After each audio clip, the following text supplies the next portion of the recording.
What is the scariest story you know that is 100% true?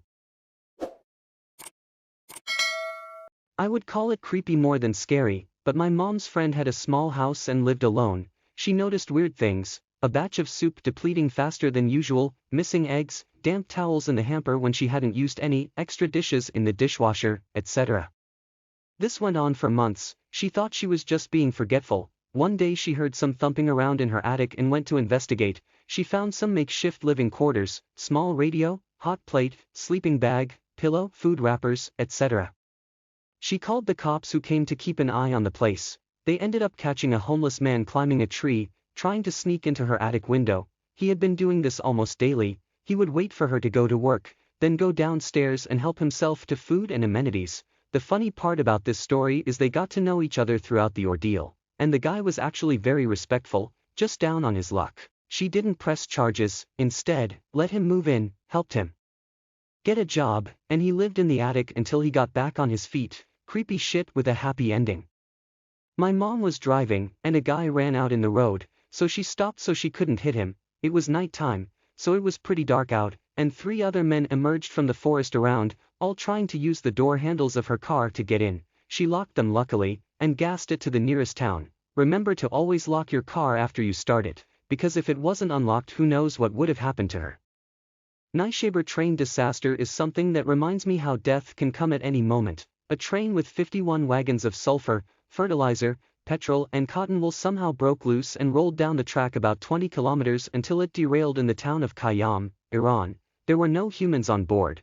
Chemical leaks ensued and authorities tried to extinguish whatever fires broke out. At one point, the whole thing explodes. And it really explodes. The whole town of Khayyam is literally demolished. 3 nearby towns are badly damaged and it was heard 70 kilometers away. The wreckage continued to explode for several days after. Around 300 people died and more than that injured. An earthquake of 3.6 on Richter scale was produced. My friend's boss bought an Audi A4 convertible, back when they were new and interesting. One of the talking points was the pop-up roll hoops that were hidden unless you rolled it. A few months after buying it he got to test those roll hoops out, as he lost control and skidded down a steep bank about 10 m, 35 feet, deep. The roll hoops did their job, and he survived with just cuts and scratches from the bushes he'd plowed through. The car ended up the right way up and he got out, walked back up the bank to the side of the road, then got on the phone to the police to report the accident. While he was standing there a driver from a car that had seen the accident came over to speak to him. Approaching from behind the other driver asked if he was okay. My friend's boss turned around to reply and dropped dead. His neck had been fractured, but was in one piece right up until he turned his head, when it severed his spinal cord. When my aunt was about 16 she was working at a grocery store and had a boss in his mid-20s. One day he called the house and was begging her to sneak out and hang out with him. She was considering it because it was her boss and she didn't want to say no. My mom, who is 2 years younger than her, always gets these incredibly spot-on gut feelings. She had one that night and begged my aunt not to go out with him. Thankfully she listened to my mom and told him no, which made him really angry. He ended up going out that night and meeting another girl. He took her out to some cliffs and raped her and pushed her off. Somehow she lived through this and was able to get him sent to prison. I feel so sorry for that girl and so thankful for my mom and her gut feelings. Always trust your gut. One of my friends had someone following her home, hiding in the bushes so they couldn't be seen. She booked it to her house, got inside, and he was watching the house from the outside. She called the cops. They come along quietly and got the jump on him. He had condoms, handcuffs, and a knife. When they got his DNA, it turned out that he was linked to a half-dozen rapes in the area. She credits her regimen of running sprints to outrunning him that night and firmly believes she would have been raped if she couldn't outrun him then. 3 sailors survived the sinking of the USS West Virginia at Pearl Harbor, only to die 16 days later, due to the lack of air. The Navy knew they were there, but couldn't get to them. My dad and some friends got drunk and went for a drive on some back roads and were going as fast as the truck would go as teenagers. My dad was slightly less drunk than the others and eventually demanded they let him get out. They pulled over and he and one other girl got out. He and the girl started walking to town while the other 3 sped off in the opposite direction. Well, less than a mile up the road from where they got out is an extremely sharp turn, which they missed and hit a tree going pretty close to triple digits, miles per hour. 2 of them died on impact and the only reason the third survived is because they crashed in front of a house that 2 doctors lived in. The survivor was paralyzed and lost his leg and part of his arm and was in the hospital for 8 months before dying. This was in the 60s, so medical care wasn't what it is today. When I first got my permit, my dad took me to that corner to explain the importance of safe driving. It gave me goosebumps about how close he was to being in the truck. He said that the dad of the driver got what remained of the truck to be hung up in the center of town for months after, to be a warning to all. My brother's ex-GF had 2 older sisters. They died before she was born. One day they decided to play hide-and-seek or something, so anyway, they both climbed inside a chest and accidentally locked themselves in. They suffocated. Tough to pick just one because there is true evil in humanity out there. Stuff like the Blood Eagle ritual is pretty awful, but in terms of really scary, probably stuff that just kind of happens on accident, like the story of Kyle Plush, just awful. He was in a minivan that has one of those back seats that you can push backward to lay flat in the trunk for extra storage space. He went to grab something in the trunk, leaning over the seat, and it tipped backward and pinned him, upside down, against the back of the car in a position such that he couldn't get himself out. He called the police twice. The second time he called and gave them a very clear description of the car.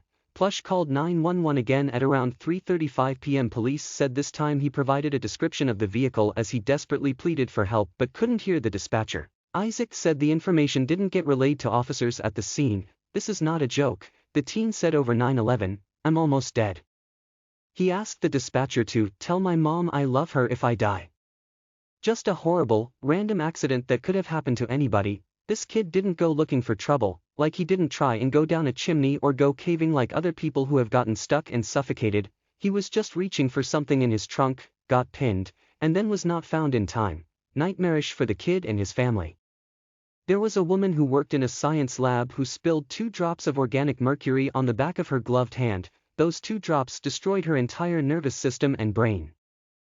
Years ago, my now husband worked for an industrial laundry company in their head office when a PR disaster happened that also mentally screwed up a number of people. Their company collected laundry from large hospitals and medical-type businesses, e.g. care homes, etc., and cleaned them. You can imagine the sort of heavy-duty cleaning, bleaching, boiling, etc. needed to remove those sort of biological contaminants. One day a laundry cart went through the usual bleaching, boiling cycle before it dropped out into a conveyor belt to be sorted for drying/pressing when there was a horrid scream. A small newborn baby's body had been discovered tangled up amongst the sheets. It had been cooked. The laundry workers were distraught. The whole place had to be shut down. Police called and the laundry tracked back to the hospital to discover what happened. It turns out thankfully in some ways, stillborn baby had been left in the cot waiting to be taken down to the hospital mortuary after.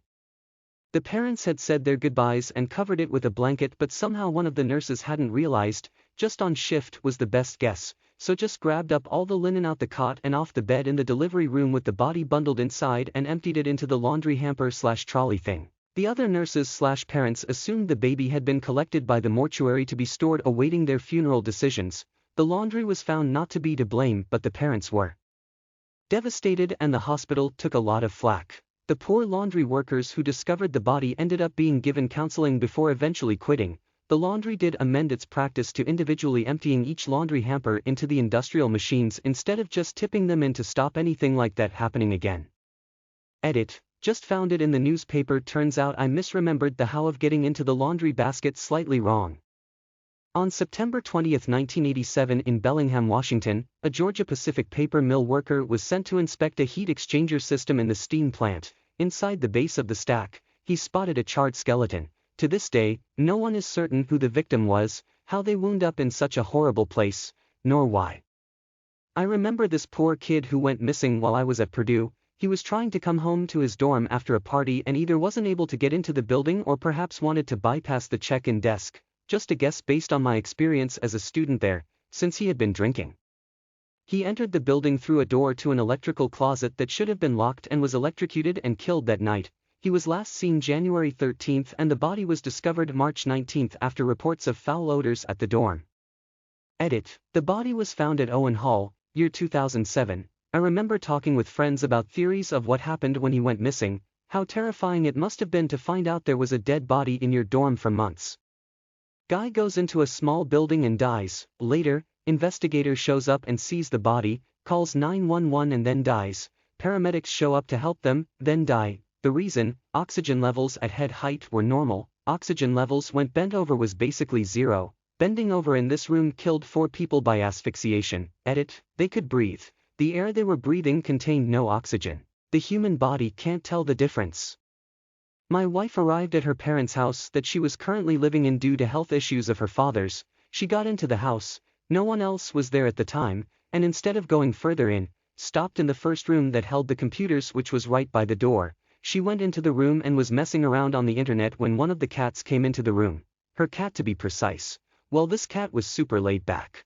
Loved everyone and never picked fights or got aggressive. He would literally lay down and let squirrels throw pecans at him from trees and do nothing but take it. Not tonight, however. Tonight he was growling and hissing intermittently while standing between my wife and the entrance to the rest of the house. A laid-back sweet old cat was acting like he was going to rip out a throat. Well, my wife decided that this was really fucking weird, so she picked up her cat and left the house. Lo and behold, she sees a cop car patrolling down her street and flagged them down.